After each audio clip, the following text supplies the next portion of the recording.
देखिए ना, ये तो मुझे लगता है बहुत पहले हो जाना चाहिए था। या एक तरफ जहां हम कह सकते हैं कि सत्यमेव जयते, वहीं दूसरी तरफ ये भी कहा जा सकता है कि वहाँ देर है मगर अंधेर नहीं है।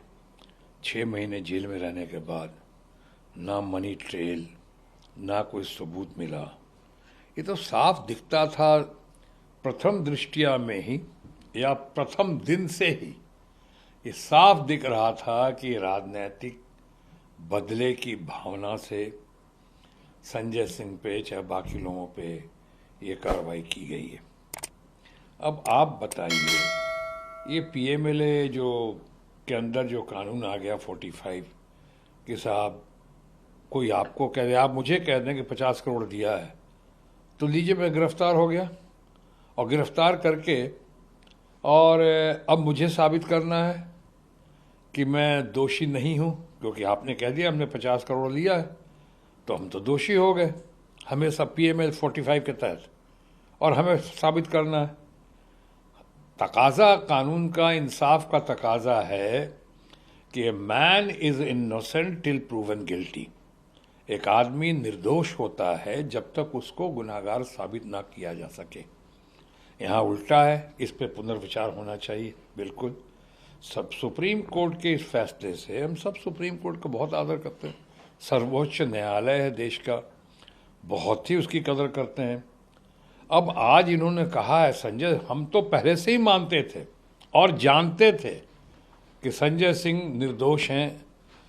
संजय सिंह चूंकि बहुत ही क्रांतिकारी नेता हैं, संजय सिंह को कई बार देखता हूँ, सुनता हूँ, तो मैं उनको कह भी चुका हूँ, पहले और जगह भी कह चुका हूँ कि मुझे लगता है उनको देखने के बाद कई बार मुझे वो भारत के भूतपूर्व और अभूतपूर्व प्रधानमंत्री स्वर्गीय चंद्रशेखर जी की याद दिलाते हैं।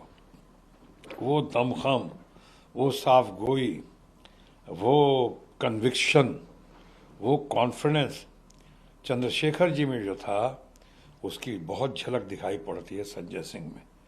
तो मुझे ये भी लगता था बाकी लोगों की तरह कि ये सरकार या रूलिंग पार्टी के आंखों में ये कांटा बन चुके हैं, इनको उठाया जाएगा ज़रूर। बहाने के साथ उठाया गया, कोई दम नहीं था, कोई सबूत नहीं, कोई केस नहीं, और उठा लिया गया। सुप्रीम कोर्ट ने ना सिर्फ थप्पड़ लगाया है सरकारी एजेंसीज को, बल्कि एक आईना भी दिखाया है समाज के उन लोगों को जो बदले की भावना से ऐसी हरकत करते हैं। संजय सिंह का किया, हम तो, मुझे पूर्ण विश्वास है कि संजय सिंह के साथ साथ, जैसे अभी केजरीवाल साहब के साथ किया गया है, देश के चंद कद्दावर नेताओं में से एक, जिनकी अपनी छवि इतनी अच्छी है देश विदेशों में कि आज अमेरिका से लेके, जर्मनी से लेके, यूनाइटेड नेशंस तक, अमेरिका से लेके, जर्मनी से लेके यूनाइटेड नेशन तक उनके समर्थन में आज बात कर रहा है और कह रहा है कि गलत हुआ। उसी के पहले आप जैन साहब के साथ देखिए जो हुआ, या मनीष सिसोदिया के साथ, कितना बढ़िया उसने काम किया है दिल्ली के स्कूलों के मामले में। पूरे सरकारी स्कूलों को जो उसने नवीकरण किया है, जो आधुनिकीकरण किया है उसका, कि आज बहुत सारे लोग अपने बच्चों को प्राइवेट स्कूल से निकाल के दिल्ली में सरकारी स्कूलों में भर्ती करा रहे हैं, और भर्ती कराने के लिए लालायित रहते हैं। किसी भी रिजल्ट्स के मामले में, स्पोर्ट्स के मामले में, ब्रिंगिंग के मामले में, एजुकेशन के मामले में, हेल्थ एंड हाइजीन के मामले में जो नायाब प्रदर्शन करके दिखाया है हमारे अपने सिसोदिया जी ने, वो एक रोल मॉडल बनकर खड़े हुए। बट ऐसे लोगों की आज की राजनीति में जहाँ ज़्यादा कदर होनी चाहिए थी, वो ऐसी कदर होती नहीं है। ये लोग, आँख का तारा बनना चाहिए था ऐसे लोगों को, रोल मॉडल्स को। भाई, इनको आँखों की किरकिरी है, आँखों का कांटा बन जाते हैं ये, और इसलिए कई बार दिखता है ऐसा कि इनको उठाया जाता है या उठा लिया गया। भारत की जनता सब समझ रही है, अब तो विश्व की जनता समझ रही है कि भारतीय जनता पार्टी के हमारे दोस्त जितने हैं, रूलिंग पार्टी के हमारे जितने अपने लोग हैं, और हमारे माननीय प्रधानमंत्री जी खासकर भारतीय जनता पार्टी के, एनडीए के, या देश के प्रधानमंत्री माननीय नरेंद्र मोदी जी जो हैं, इस वक्त बहुत ही बौखलाहट से, घबराहट से, परेशानी से, चिंता से, डर से गुजर रहे हैं।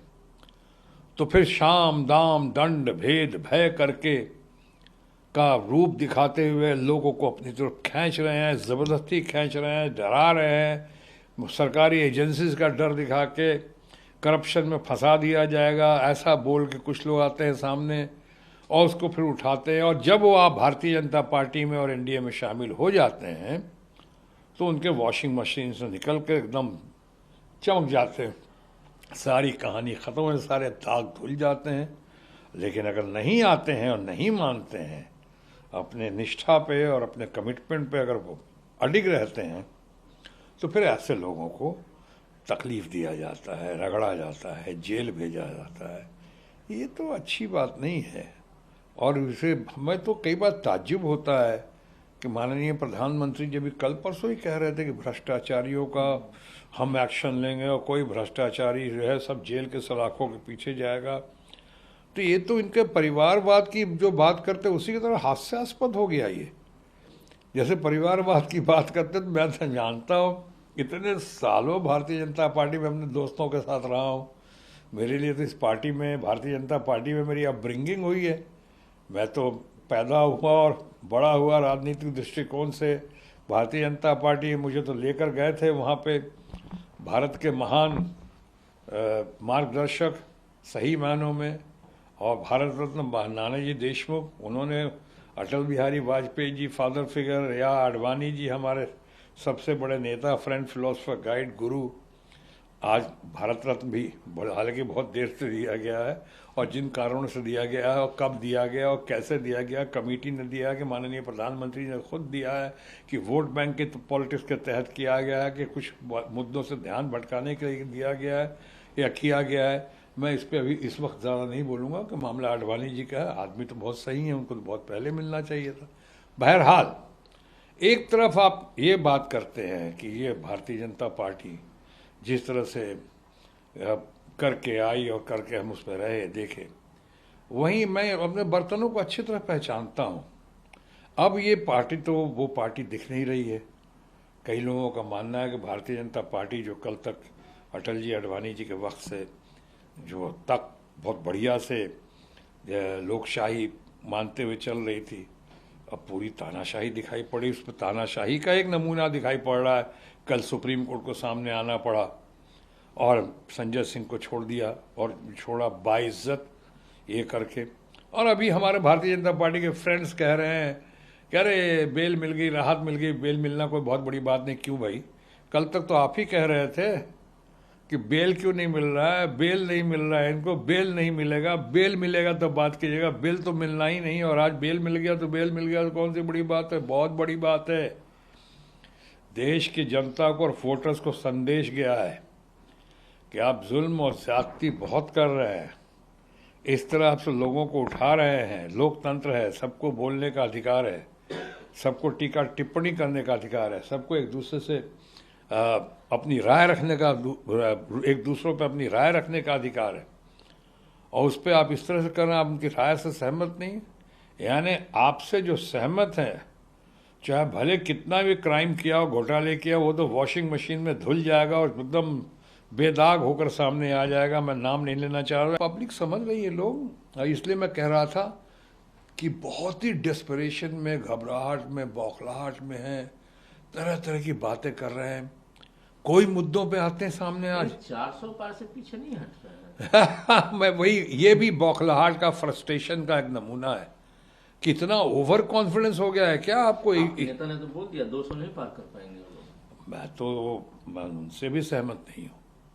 नेता ने अगर कह दिया है कि भारतीय जनता पार्टी